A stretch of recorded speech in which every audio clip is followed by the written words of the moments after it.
Welcome to the Health Babes podcast with Doctors Becky Campbell and Crystal Home, where we talk everything health. Hello, everybody. Welcome to the Health Babes podcast. We're so excited to have Dr. Gabrielle Lyon. She is a Washington University fellowship trained physician in nutritional science and geriatrics and is board certified in family medicine and osteopathic manipulation. She completed her undergraduate degree in human nutrition, vitamin, and mineral metabolism at the University of Illinois. Dr. Lyon is the founder of the Institute for Muscle-Centric Medicine. She services the leaders, innovators, mavericks, and executives in their prospective field. In addition, Gabrielle works closely with the Special Operations Military and has a private practice that services patients worldwide. Welcome. Hi. Thanks for having me. Absolutely. We're so pumped to have you today. Well, I am pumped to be here. So let's start off with kind of talking about how you got into all this. Like, how did this become your passion? You know, it's interesting because it's been a really long journey. I graduated high school early and I moved to Hawaii, and I moved in with my godmother, who is a PhD in nutritional sciences. So my interest in nutrition started by the time I was 17. I knew that that was what I was going to do. I happened to have been lucky enough to find a mentor shortly after starting undergraduate, and that is Dr. Donald Layman, who is one of the godfathers of protein metabolism. And really that's, if you think about it from a nutritional perspective, that those early years really shaped me. And you really worked a lot in geriatrics, right? Yeah. What ended up happening was I really, really love nutritional sciences. And with nutrition, there's a limit to what you can do. Once I finished, or kind of in the middle of my undergraduate degree in nutritional sciences, I knew that there was a very interesting moment. We were in a fallout shelter, University of Illinois, tornado warning, and I realized that I wanted to be able to do more things. And I then decided at that moment that I wanted to go to medical school. So after medical school, I did a few years in psychiatry, then did family medicine. And during family medicine, I did a lot of interesting things with nutritional sciences. And, some of my earlier research was in muscle with Don, who has now continued to mentor me. But following a residency, I think, just based on my interests, that fellowship was the way to go for me. And in order for me to do a postdoc in nutritional sciences, I had to agree to do geriatrics, which was not actually my first choice. But at WashU, geriatrics, if anyone has ever done that, it is very rough. Your patients are older. Many of them, part of the responsibility is working in nursing homes. Part of that is also palliative care while you are doing your fellowship. So people are dying all the time. But it couldn't have worked out better. So what ended up happening is that I ended up working and being interested in the interface between obesity and cognition. And that's actually at the core of where muscle-centric medicine was born. I'll never forget this woman, and I tell this story a lot, but this is one of those aha moments and really a turning point in my career. Was I imaged this woman's brain, and I had become really, really fond of her. She was a mother of three. She was in her later 40s, early 50s.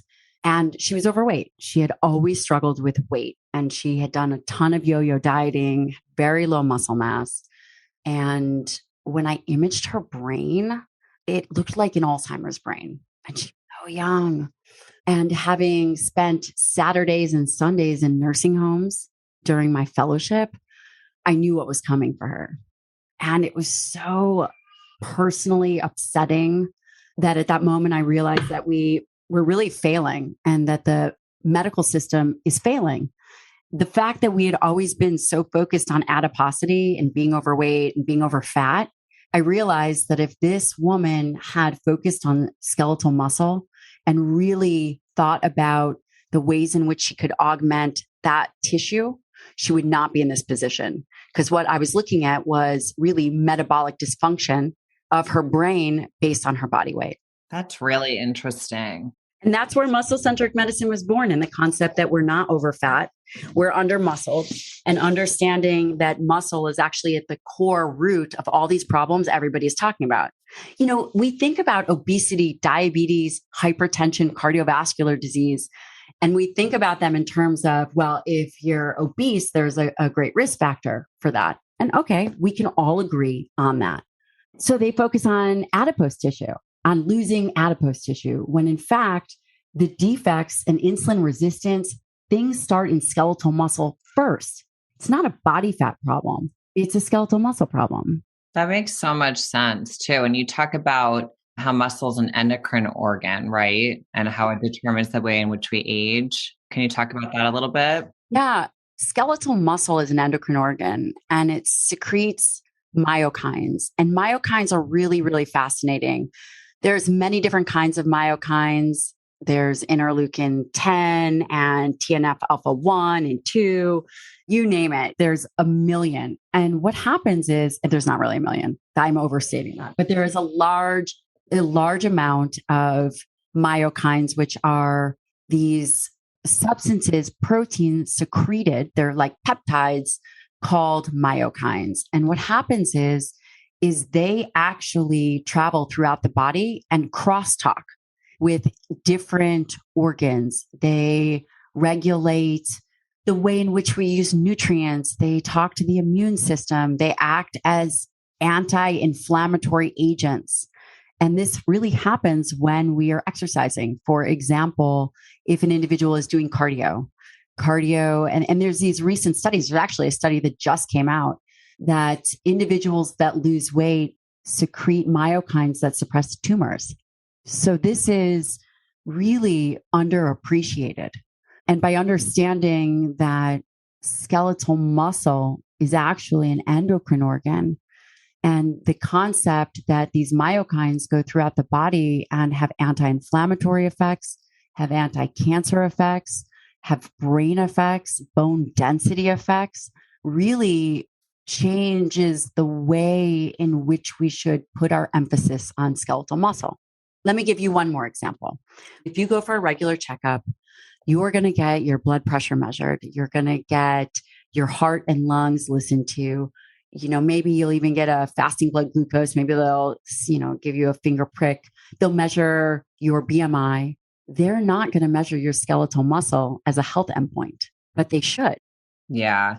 And, like for me, when I do, resistance training versus anything else, that's when I feel my best. The more muscle I put on, which is, not, it's so funny how people think how easy it is. It's so hard, right? It's so hard. Yeah. But the more I work on it and, even if I don't have time to do any cardio, but I just do resistance training, I feel so good. I mean, the whole day. And if I was tired before and I do that instead of, I can't nap. So I do that instead. I feel amazing and awake and clear and everything. Everything feels really good. So it makes so much sense. And it's incredible because just think about it. We're largely domesticated now.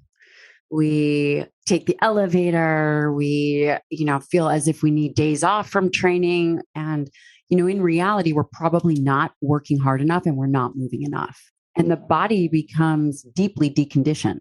Yeah. And especially like a lot of people working from home now, I noticed, I recently was like, okay, instead of focusing on getting my cardio in, I'm going to make sure I always get my weight training in, and I'm going to make sure I get between 10 and 15,000 steps. Now, working from home, I was like, wow, I do not get even close to that in. So I have to go for 2 walks a day to get it in. But that's why I love having something to track your steps, because it's changing my body in a different way than when you just, get on the Peloton or whatever. So it's like that movement, just making sure you're getting enough movement is so, so important. And people really don't understand like how important it is and how sedentary we really are. Right. Because it's annoying, right? Everyone is busy. Some people don't have time to do an hour of walking around and then weights and something else. And that understanding that and really kind of planning for it and thinking about, well, workout doesn't have to be long to be effective. No. Yeah. And it's actually sometimes more effective. I don't know how people spend hours in the gym. I certainly don't. Tell me about it. I know. That's because they're on their phone half the time. Not with 3 kids. I'm like, get off your phone already. Good God. I know. So true. Get out of here. Gabrielle, how did you come up with the new framework of medicine with all of this discovering with protein and muscle? Because it's interesting. This is 20 years I did 17 years of professional education. And that is a lot of foundation building. I did 7 of those years in nutritional sciences. And I trained under one of the world leading experts really in muscle and protein metabolism. And having such a fantastic world-class expert mentor you at a very young age and through your career, that's how. And then having a good enough foundation of having done the work, of having done all of that clinical practice allowed me to think creatively. You have to be good at the basics. And I actually get questions all the time from individuals that ask me, how are you doing what you're doing? How did you get there? And they say, well, I don't have to go to school to do what I want. You're right. But in order to become a master at something, and in order to really deeply understand it so that you can then think creatively in a way that is authentic and I don't want to say correct, but has some fundamental understanding, does require quite a bit of commitment. So that's how I just also became so frustrated with what I was seeing. And I realized that everybody was missing the mark and no one questions it. People will continue to do the same thing over and over again. When you hear something enough, it becomes true. And then I started seeing all these things that the patients were saying, and it just wasn't true. So let's talk about protein. And I love that you talk about protein so much because I eat protein as my main nutrient. But so, okay, protein is a primary protector of muscle tissue. And this is very controversial because protein has that black sheep of the macronutrient family face. Yes, it does. And why on earth is it controversial? I have no idea. It wasn't like that. It wasn't like this 10 years ago, just so you know. I think it is because of the hormones and antibiotics that they use for non-organic. And then they do all these vegan documentaries But it can't be because sick animals don't grow. When animals are mistreated, you show me a human who is beaten or mistreated and miserable that's thriving. This is a narrative conversation. It's narrative. The majority of cattle are raised in small farms. It's not, sure, there's conventionally raised cattle, but the majority of cattle that ends up going to market, it comes from farms. And let's say, let me just throw this out here. Let's say you have free roaming cattle and you decide that they're not going to be in feedlots and you put them all out on the wild. Guess what? Are you ready? They all herd together. Cattle are herding animals. There's bad practices in every space, but animals that are mistreated don't grow. That's so true. I never thought of it that way. Yes. The majority of farmers, they don't want to mistreat their animals because they want their animals happy. They want their animals to grow. Yeah. But what do you think about the farmers who, are just, don't you think that they pack a lot of cows, let's say, full of hormones to make them, gain weight.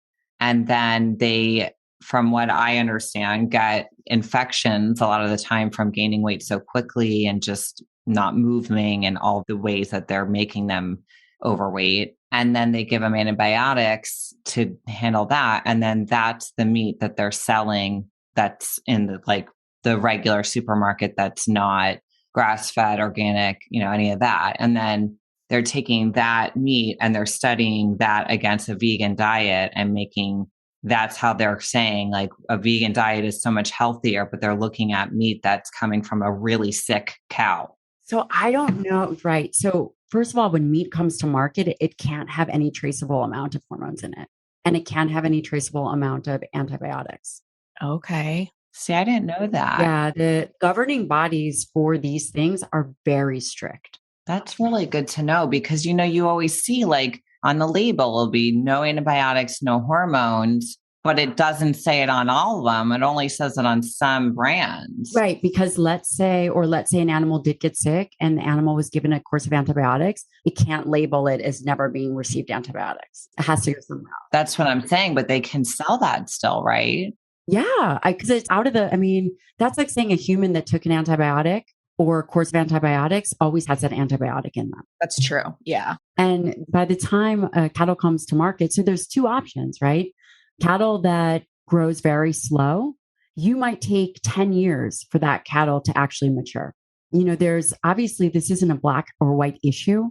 Let's say it takes 10 years for one cow to grow. That's a really long time. And if people are, worried about the impact that cattle has on on the environment, that one cattle is, even though, cattle actually has a lot of positive effects, but, this is just devil's advocate that I'm talking about now. That cattle is around for a lot longer than a cattle that is raised quicker and not around for 10 years. Maybe it's around for 3 years. So there's lots of things that we have to keep in mind. And it's not a binary discussion, right? And if we understand that, so for example, we'll eat conventionally raised meat. I think that there's a lot of hype around it that's actually untrue. Can you imagine? So what is a male cow called? Isn't it like, do you know? I don't know. Is that like a bull? I mean, I don't know. But, the reason that they do some hormonal pellets in the cows is to make it homogeneous, right? They make the meat homogeneous. So it doesn't taste overly gamey or whatever the process. And again, I'm not a farmer, but there's certain reasons why they do it. And it's not that a vegan diet is healthier. I mean, it's not. We're supposed to be omnivorous as humans. Can people survive on a vegan diet? You can. You just have to be really smart about it. But I do think that it's important to understand that there's good and bad practices in all domains of every profession, including farming, and that we have to keep in mind that we have a very large population to feed and some things have to give. And the question is, would you rather be, if you say, well, I'm concerned about eating beef, what would you rather eat? Carbohydrates? I mean, we have to get our protein from somewhere. And I think that, again, me personally, I don't discriminate whether it's organic, grass-fed, or conventional. So with you saying that, and I totally get that, why don't you explain to us why protein is the primary protector of muscle tissue? Yeah. It's kind of like that Chinese medicine philosophy where like feeds like. Haven't you heard that? Yes, definitely. Walnut. I mean, listen, I don't know if it's true. Walnuts look like a brain. They've got good fats. They're, that kind of a thing. Protein is really important. First of all, protein is a very complex issue. There's 21 factors that we're having to take into account, right? There's 21 amino acids. It's a lot. Each one of those amino acids has its own independent way it's metabolized. People have to understand this is a very complex macronutrient and that the qualities of the protein vary with the different amino acids in them.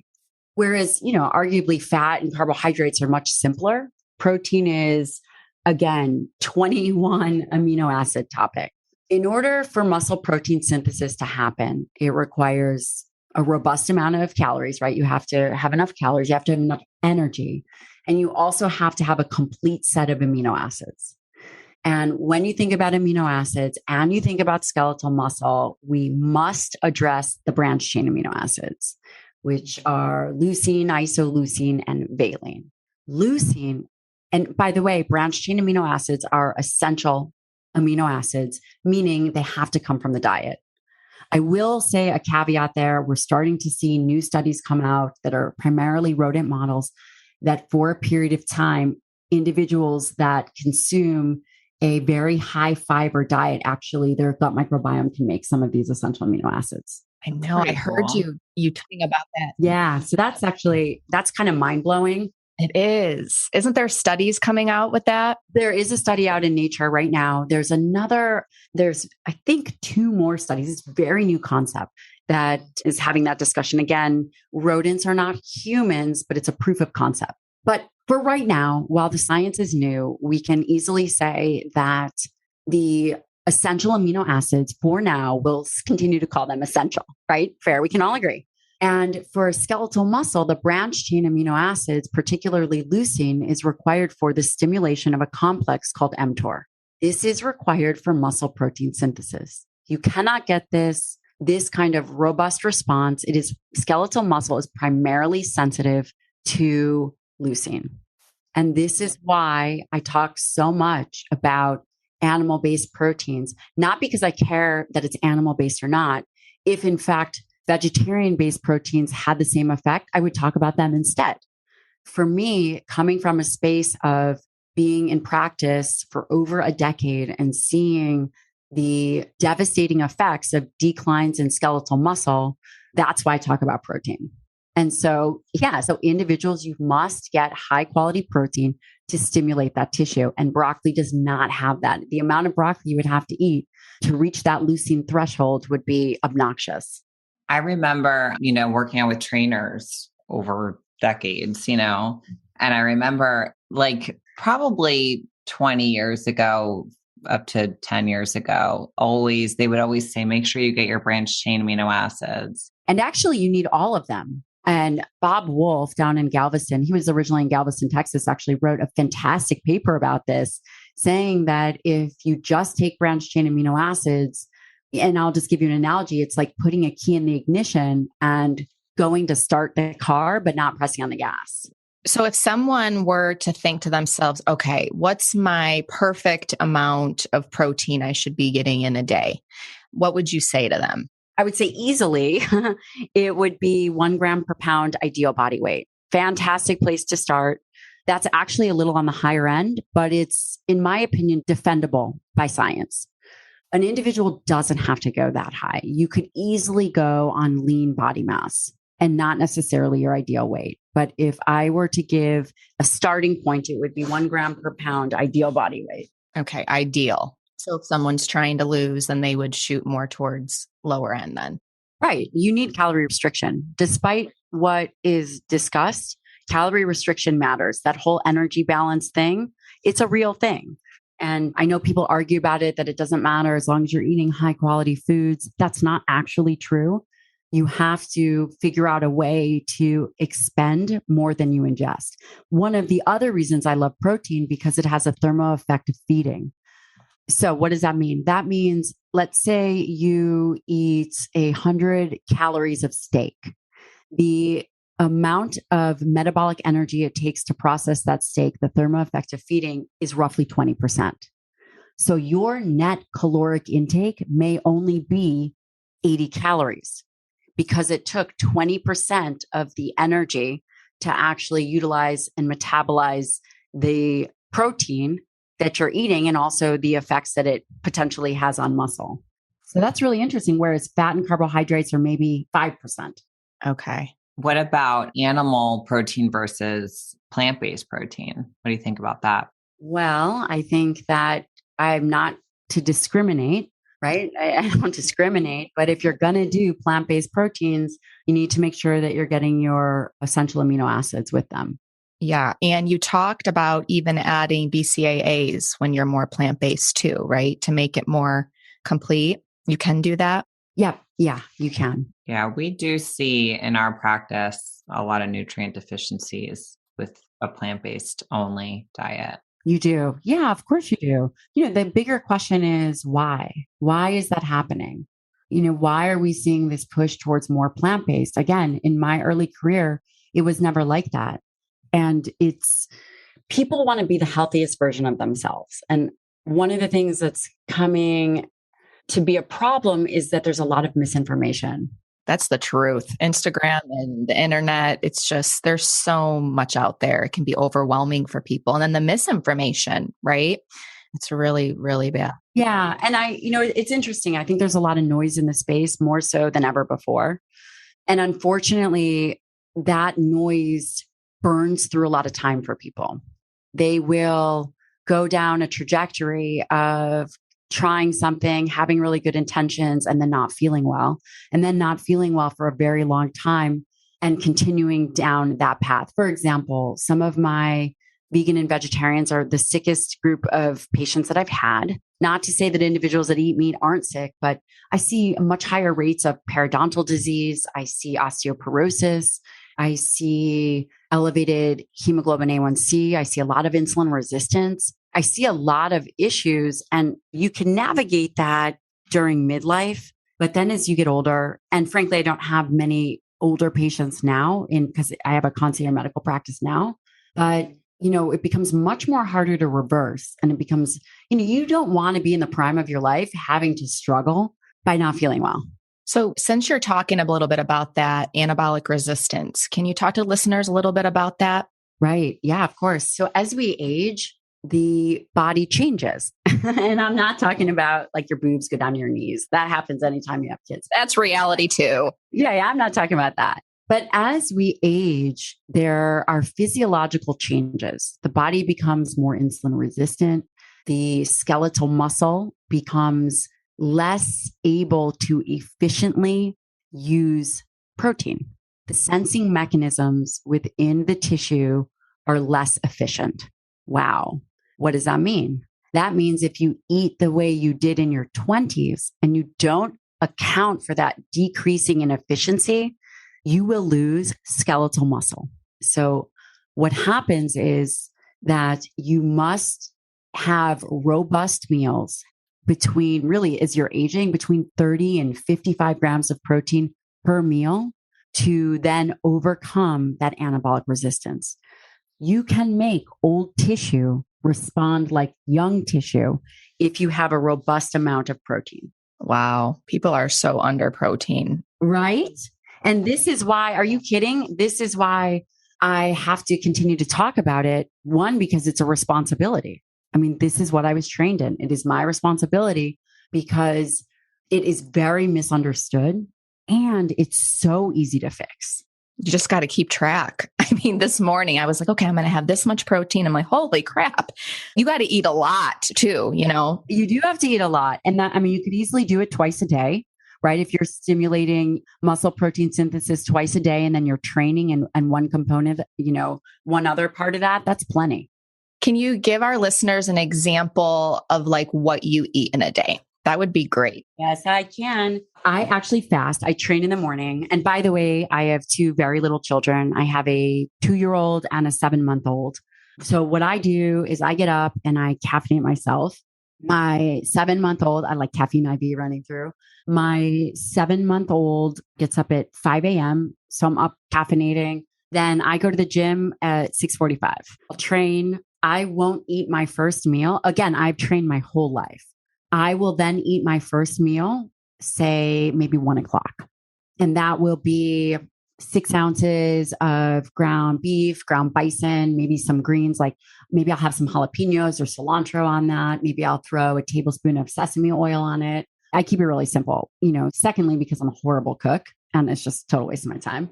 Then dinner will be, again, and then maybe I'll have a snack in between there. And that snack, it could be a piece of goat cheese, right? I don't have to hit that threshold, that second meal. It might be a mix of some berries and goat cheese or something, right? Something easy.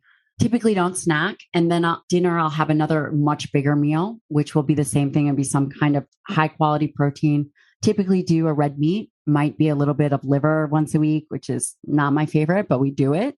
And then some kind of vegetable. And then depending on if it was like today was a really heavy leg day, I'll probably increase my fuel a little bit and have some kind of carb today. But not really, my carbohydrate intake is 90 grams or less a day. Okay. Can you talk about carbs a little bit more? Because we're probably going to get a lot of questions on that and how that. So carbohydrates are interesting. And we all hear in the space, you don't need carbs. Totally true. The reality is you do have to earn your carbohydrates. And the other reality is for every 100 grams of protein you eat, you generate roughly 60 grams of carbohydrates through gluconeogenesis. That's so cool. That's a cool fact. And the body becomes more efficient at generating its own glucose. And this varies, right? The rate of gluconeogenesis varies depending on the individual, there's multiple factors as to why it varies. But let's just, for argument's sake, say that number. And by the way, insulin, there's a very low insulin response to protein versus carbohydrates typically think about as a gram per day right? But it actually should be thought of as carbohydrates as a meal tolerance, a per meal issue. Because number one, you have all these other processes going, like you have gluconeogenesis. And when you think about carbohydrates on a per meal basis, you want to keep insulin levels low, right? You don't want to have a secondary insulin response and then drop your blood sugar and then now be a crazy person looking for rice cakes under the baby chair, right? And that would be roughly, 50s on the higher end per meal, but really 40 grams or less will mitigate a insulin response. If an individual is going to have carbohydrates, I also like to plan it around a workout. You could have it before or after, and it should not go over 40 grams per meal. Yeah, I do well on a low carb diet myself. Yeah. You're more carnivore, Beck, almost. Yeah. I mean, I could easily be carnivore. I don't do a carnivore diet. Like I do eat vegetables, but I don't eat fruit just because I don't like it. And I don't eat really any starchy carbs. Sometimes I'll do like a cassava wrap or something like that. But other than that, I just do really well with mainly protein and then some fibrous or, like cruciferous veggies. Like that's what my body likes. And I really like to point out that everyone's body is different. Some people do better with different type of, macros, not that I count macros, but just kind of listening to your body. For me, that's what my body likes for sure. Yeah. And I think that understanding that everybody is different is absolutely true. And you just see this over in clinical practice. Some people thrive on a higher protein diet. Some people don't. Yeah. Some people, their hair falls out, their cortisol gets crazy. But for the most part, I'd say our patients, because when we do gut protocols, we do put them on a lower carb diet and they usually do pretty well. So that's what I like. Let's talk about muscle as an immune regulator. Yeah. And this goes back to that concept of the myokines. And, it's still pretty new science, but these myokines are also secreted from macrophages. And one of the beliefs is that through training, it modulates the immune system. And that there's this concept that skeletal muscle is actually an immunogenic organ. And the way in which you can think about it is that there's this exercise factor and that muscle contractions then begin to engage this metabolic response and create a crosstalk between the immune system and the rest of the body. And this is really, when you think about, and each myokine comes really from a different place. And again, there's so many, but whether it's resistance or cardiovascular training, that's really how it regulates it. It can lower inflammation. It can damper the immune response. Wow. Very fascinating. It is. I'm sure we could talk about that for hours. I mean, it's interesting. And it's also, complex in the way that there's an interplay, right? So there's certain, interleukins that we would call myokines that inhibit actions of, TNF alpha. People talk about TNF alpha in cachexia. And so these myokines inhibit the action of this TNF alpha in muscle during like cachexia. So there are ways in which you can regulate the body and also even in autoimmunity, right? There's a regulation of cytokines. And by training and exercise and having healthy muscle, and again, we have to understand that the science is new and that, we only look at and measure what we know. But I believe in the next decade, this is really where the focus is going to be. So we asked a lot of our followers questions for you, and we had a lot of questions about, protein and shakes and things like that. Can you talk a little bit about protein shakes, what types of protein, even collagen? Yeah, I love protein shakes. I actually love whey protein, and I love either the isolate or the concentrate. Isolate tends to be easily tolerated by many, but the concentrate has a lot of immunoglobulins in it. It has things that can actually augment, proteins or peptides that can augment the immune system. It has lactoferrin, it has alpha-lactalbumin in it. There's many positives to whey protein as a food matrix. Whey protein isolate, again, is high in the branched chain amino acids, very well tolerated, concentrate sometimes is a little less well tolerated, can cause GI distress, but it has a lot of immunoglobulin factors that can really benefit an individual. It has higher concentrations of those. Whey protein is a great place to start. There are vegan, vegetarian style proteins, which would be a rice pea blend or even a hemp protein. And if you get these, which there's, it's not an issue, you just have to make sure that it has an appropriate amount of branched chain amino acids in it. So you're really looking for making sure that there's 2.5 grams of leucine in it, and the rest should kind of follow suit, 2 to 1 ratio of those branched chain amino acids. But to make things easy, really looking for that 2.5 grams of leucine.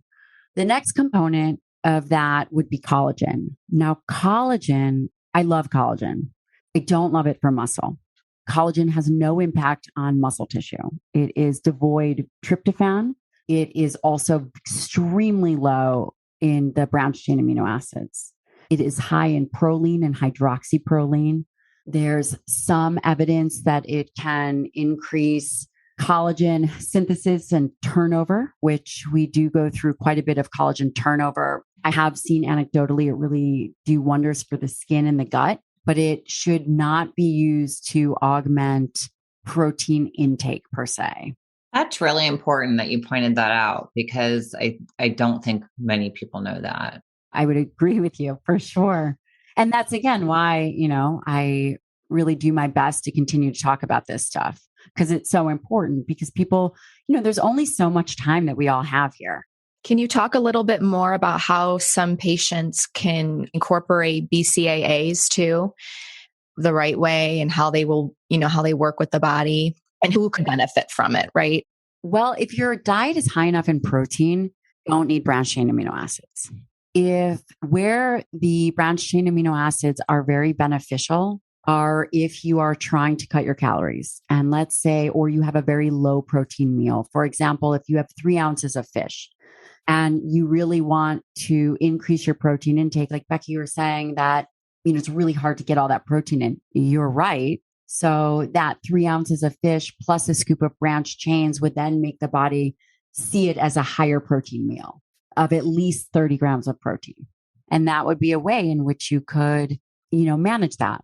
And that's very cool. Yeah, I actually don't think it's hard to get enough protein in, because I eat mostly protein.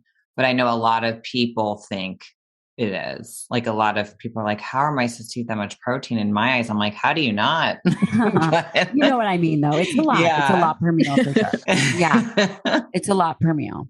That's one way. And the benefits intra-workout, again, this is a bit anecdotal, because intra-workout can be great if it's, it can help with soreness. The branched chain amino acids are utilized by skeletal muscle. It's not necessary. And I think really the best place branched chains are utilized is when you're augmenting them with a meal. If you're on a lower protein diet for personal beliefs, then that's something I think is really beneficial. Yeah. I think that you have so much, amazing information on this. And I know you have a really cool download, the protein cycling protocol. So I really want everyone to go to your website and download that and really dive in more, because we could go on and on forever. But you have such a good website with a lot of good information. So can you tell people where they can find you? Yeah, so you can find me on my website, drgabriellelyon.com, and you can find me on Instagram and Instagram and YouTube. I do a lot of YouTube. Okay. That is really, really where I do a lot of education, and I have a great newsletter if people want to sign up for it. I do really evidence-based information. And then if it's not evidence-based, I tell you. That's good. Yeah, that's really, and I love your Instagram. You have a great Instagram. Did you see my video today? I saw the one caption. Are you talking about the one where you're under the counter with the helmet? Yes. I was dying. So that's my husband's SEAL gear. We have he's got a gear locker, and I went into the gear locker. So that's his helmet and jacket from deployment. It's so funny. I mean, listen, because it's the truth, isn't it? Well, I think I'm hilarious, and Teresa will tell you that I'm probably the only one who laughs at my jokes. So I came up with these ideas. She's like, no, that's funny. We're definitely putting it on there. No, I'm watching it right now. It's actually extremely funny. You guys have to go on and watch the reel. And it says me getting ready to post about evidence-based animal protein. This is really funny. These days you need gear with anything that you But it's so ridiculous. I'm just making fun of it because it's so outrageously ridiculous. You have to understand, as a fellowship trained physician, no one does this. I never had that experience before until I started getting into social media. If people don't agree, we just say, hey, did you see the study? Nobody acts like that. Right. It's insanity what is going on social media, in my opinion. I've just never seen it. I never experienced that before. Yeah. Nor do you want to. Well, thanks a mil for coming on. We really appreciate You're it. welcome. Thank you All for your having knowledge. me. Yes, for sure. And you guys, if you love this episode like we did, don't forget to leave a review and mention Dr. Gabrielle Lyon and her specific episode. And that way people can kind of get guided to what episode would work well for them. So thank you so much for coming on. And thank you everybody for listening. And we hope you guys have an amazing day.